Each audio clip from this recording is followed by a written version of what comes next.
Hey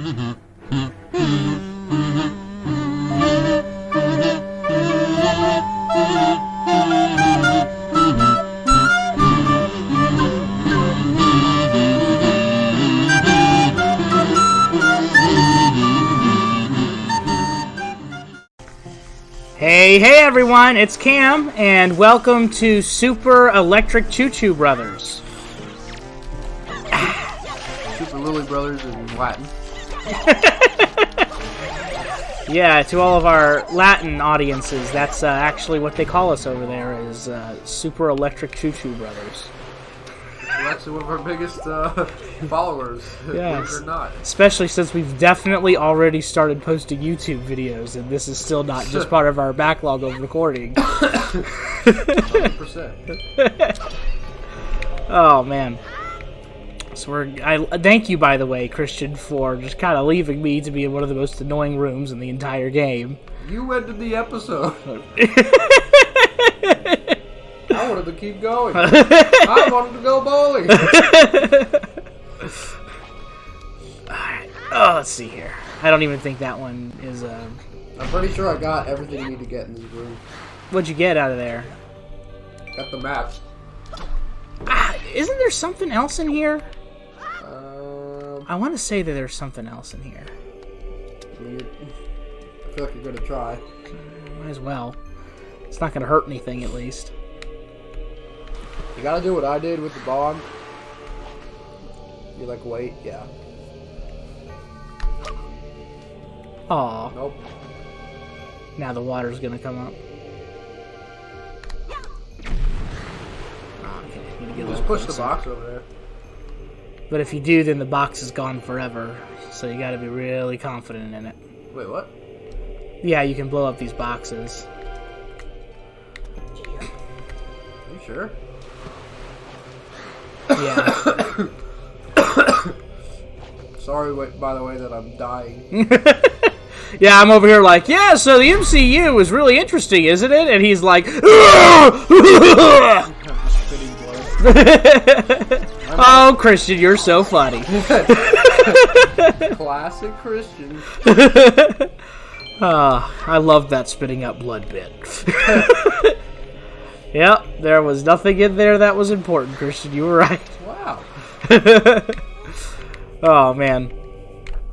So, in the last episode, we were kind of talking about the tone of the MCU and, like, how we would implement Daredevil or whatever, stuff like that. I had a pitch for you. Okay. I wanted to see what you would think. A new one? Yeah, a new pitch. For how I would do the Fantastic Four in the MCU. Oh, okay, yeah. Where do I go next? I think you gotta go to the other side. I think I already did everything over on this side. Okay. So, first of all, let's just, talk about the elephant in the room. The best Fantastic... There's like an elephant in the room. His name is Dumbo. The best the best Fantastic Four movie so far has been The Incredibles. Oh yeah. Other than that, they have been at best okay, and that is really a generous term for those movies. I'd be lying if I said I remembered the first two from like the 2000s. Yeah, they are very 2000s. You can feel the 2000s-ness of them. Yeah. I feel like I should watch them and then, like, Mary-Kate and Ashley or whatever. I do seem to remember them being, like, very well cast, though. Yeah, they really nailed the look of the characters. Except for, and this is not actually the casting's fault, the casting of Chris Evans just doesn't ring true now, even though at the time I'm sure it was perfectly fine. Well, at the time, that was, like, all of his roles. Yeah. He was always kind of, like, the bad boy, and he was always playing roles he was, like, 20 years too old to play. Yeah. So, now I see him as the guy from Snowpiercer and Captain America. Yeah. So seeing him as young, immature douche is kind of like... Well, I mean, like, think Scott Pilgrim. That was the kind of role she would take. Yeah, I can see it. I think I have to get over here before the water comes back up, don't I? Like, will that chest disappear? I think this is just like something like random. Oh, good. I have so much joy. I feel better now you put it in the chest. Point being, they haven't figured out how to do good. I knew I was going to do that. Good Fantastic Four movies. Yeah. Which is ironic because the Fantastic Four were the group that started the Marvel comic universe. Stan Lee created them first as a response to the Justice League. What if they were all a family or whatever? Yeah. And because he kind of did it differently, instead of it being just like this generic, "Don't worry, Lois, I'll save you," it was more like there was this family dynamic between the four of them where they would fight each other and they would get into tussles and they would be unhappy. And what did I just get out of that chest? Compass. I did all that for the compass. I hate that so much. Dang it. Why do they keep doing that? We need something right here. Like, here's this piece of crap. I guess I'll just use the key that you got that I didn't realize I had. Why did you go in the other room at all? I didn't realize that I had the key. I was only thinking to myself, I'm like, well, where are we going to get this key? You're like, oh, well, I'll just open the door. I'll just open the door with the key you gave me.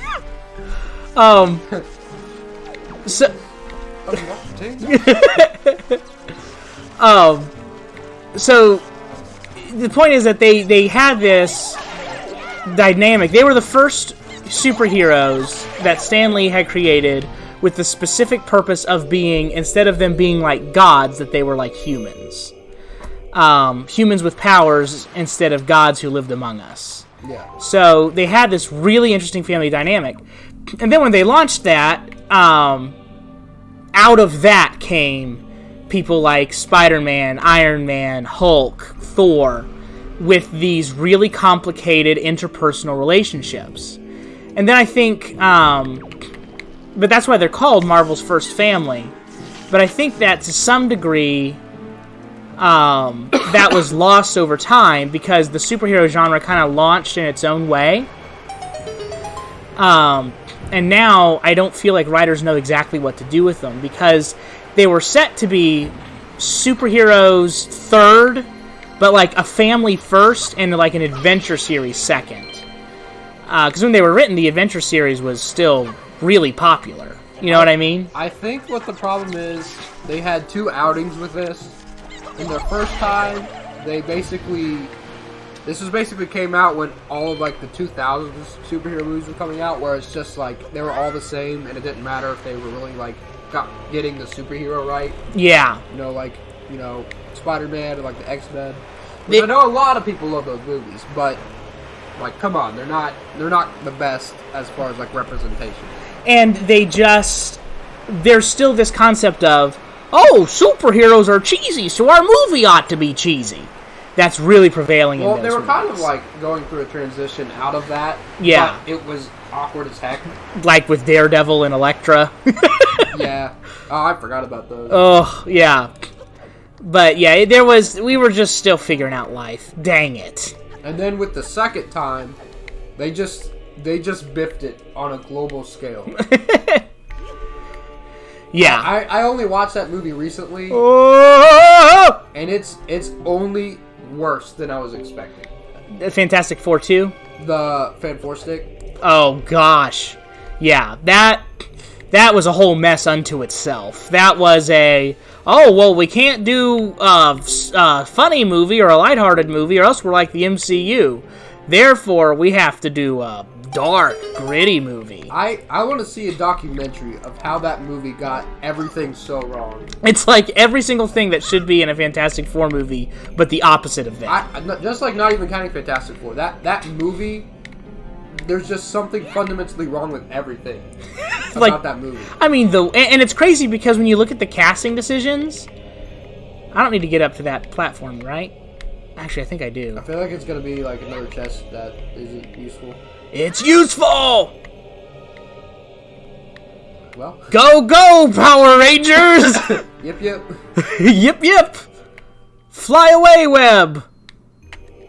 Okay. Go, we go! Yeah, go! So, yeah, it's a bad movie. And I don't think that is very controversial to say. The point being, I think that what we can do now with the MCU is they can rectify a lot of those mistakes, and they can really lean into that these guys are a family first and an adventure series second. But also they kind of feel somewhat dated, and I think you can lean into that too. You can Captain America it instead of like, oh, let's update them by like, I don't know, making Johnny a TikTok star or some horrendous, terrible thing like that. I would love to save the world, but I gotta get back to my OnlyFans.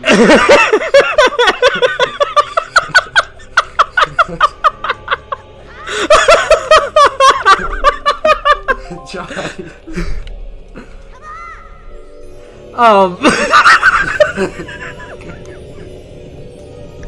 Exactly. So I really feel like what they can do is, so here's my pitch. All that to say this. Here's my pitch. The Fantastic Four should take place for the first quarter of the movie in the 1960s. While Cap is still in the ice, before Tony Stark has done anything, there's this scientist who, Reed Richards, who is just a leader in his field, and he's trying to deal with the... he's already experimenting with Pym particles. Like, he can be teamed up with a young Hank Pym or whatever to start trying to experiment with the microverse, right? So, him and Hank Pym don't get along very well, but in the process, they end up, and maybe this doesn't have to be tied to Pym particles, but they end up trying to go out into space or do something, right? Yeah.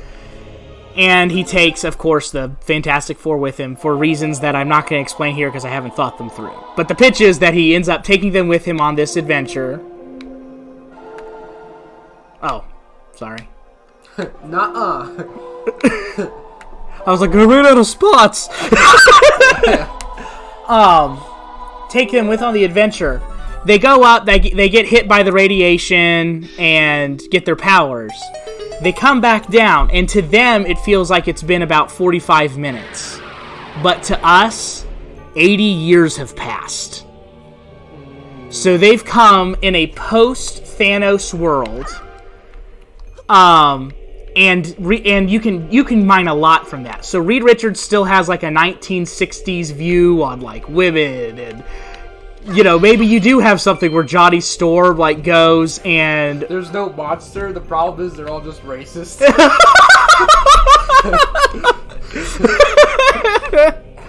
Yeah. Yes. A black Captain America. Wait, hold on. Am I just going... I don't think I need to be here. Dang it. Guys, I just want to let you know, it's hard to talk and play at the same time. Well, the doors are literally glowing that you have to go through. Shh, Christian, no. Okay. Not gonna lie, that actually is like a really good idea. So the first quarter's in the 1960s. The second 3 quarters is a fish out of water story where they're trying to adapt to the new world. Nope. Glowing door. So even you can get it. And how they failed to do that. This is really important, and I cannot exaggerate this enough. They absolutely do not, under any circumstance, fight Doctor Doom. He might make an appearance as a minor character. Doctor Doom is not the main villain of this series. really, truly, he is not the villain of the first one. Okay. Because you build up to Doctor Doom. Doctor Doom is, and hear me on this, probably the greatest, not the greatest, but a top 10 greatest comic book villain of all time. And y'all out there in YouTube land are like, why in the world would he say something that stupid? Isn't that the really cheesy guy from the movies who never accomplishes anything? Why, yes, you're right. They did name that not Doctor Doom character Doctor Doom. But you gotta build up to Doctor Doom. You gotta give him time. He can appear in the 1960s. Oh, do I have to stand on that to make the gate? No, you have to go Get a statue. So, Doctor Doom, I need to defend him for a second, is so cool. He is probably the second smartest person in the Marvel Universe. Able to build technology that is just insane.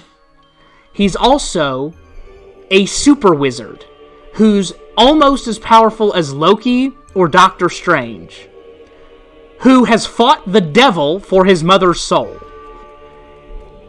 And won. And also, he is the dictator of a small country who believes that it is his responsibility to take over the world because he knows he could run it better than the real world. Which sounds like it's crazy, except for that it's very possible that he might be right. Well, yeah, but how's his rap game? I assure you. I'm sure he can't spit bars, can he? Let's see here. I need to You gotta play stand the here. song. Yeah, I was trying to get him to stop following me. I know. Oh, shoot. So, Doctor Doom is so cool, you absolutely do not feature him as a minor villain who gets killed or defeated in the first movie. What you do is you feature him as a minor character in the 1960s portion of the Fantastic Four movie, and then you give him his own movie. Is Marvel even gonna have rights to this guy? If they have rights to the Fantastic Four, they do, yeah. Well, they have the Fox, yeah. Well, I mean, Spider-Man. No, they rented Spider-Man. They bought Fox Studios. What do you mean they rented Spider-Man? They like a red box? they just went and they rented the Sam Raimi movies and thought they could just make it.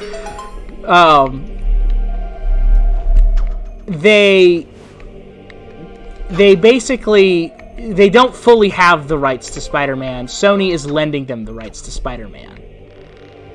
But the split for the profit is still a thing. That's a whole different conversation. I don't know if I can wrap that up in 20 minutes. But but they don't have the rights in the same way. Yes. I love these guys. I wanted to do this. You left me with the wet boxes, Christian. I at least get to fight Darkness. That's how it works. In society. This is true justice. So you make a whole Doctor Doom movie all on its own, where, yes, you kind of get to see how he is who he is, where he tries to save his mother but fails at the very end, and in the process figures out time travel or something before anyone else does, and goes forward in time to defeat his old rival Reed Richards.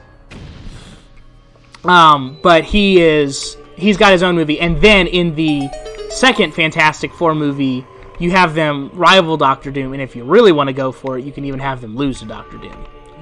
So, but that is, in essence, my Fantastic Four pitch.